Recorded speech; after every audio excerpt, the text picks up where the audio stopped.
denims, and he got a haircut especially for it.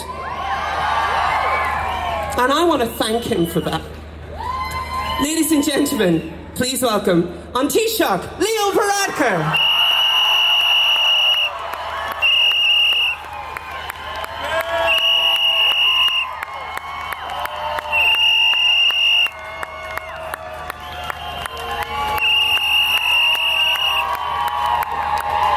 Good afternoon, everyone. Are you having a good Pride?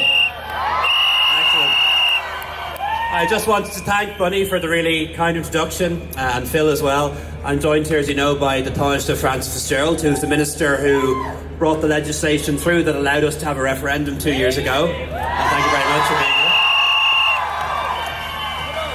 here. I want to thank all the organisers for organising an amazing Pride, for arranging some fabulous weather. And also the 30,000 people or so who marched today through the streets of Dublin in what was one of the biggest, if not the biggest, prides ever. So thank you so much for being here. This is not my first Pride, but it is the first time that the Taoiseach has marched in a Pride parade in Ireland. But I don't really think for a second that my election as Taoiseach made history. It didn't. Rather, it just reflected the fact that our society has changed so much, and changed so much for the better in the last couple of years. And I feel I owe an enormous debt to Pride, to LGBT activists, to friends and allies who fought the good fight when the numbers were few, and it was a difficult thing to be an LGBT activist. When Pride started in 1992, only 200 people took to the streets, and many of them were derided. But over time, they grew in numbers, they built up a movement, activists, friends and allies, and they made my life possible in a way that perhaps it would not have been had it not been for them.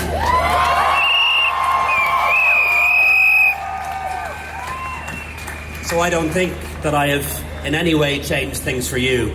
I think all of you, and all of you who are part of this great movement, have changed things for me and for thousands and tens of thousands of other people, and for that I'm very grateful.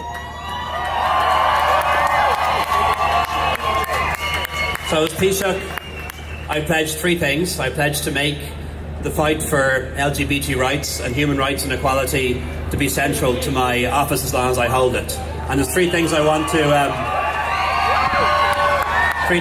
particularly emphasise for this community. First of all, taking and pressing for marriage equality in Northern Ireland, where currently our citizens do not have the same rights as we do. Secondly, using my office as Taoiseach in my work overseas to defend and promote the rights of LGBT people all over the world, because our rights are under attack in so many different places. And I'll use my office for as long as I have it to make that point to countries and do so in international forums. And finally, one thing that I felt very strongly about when I was in the Department of Health was the sexual health strategy that we published. And the time is absolutely now to act and act up when it comes to meeting the sexual health challenges that we face. And they're the things I'm going to do. So once again, thank you very much, and have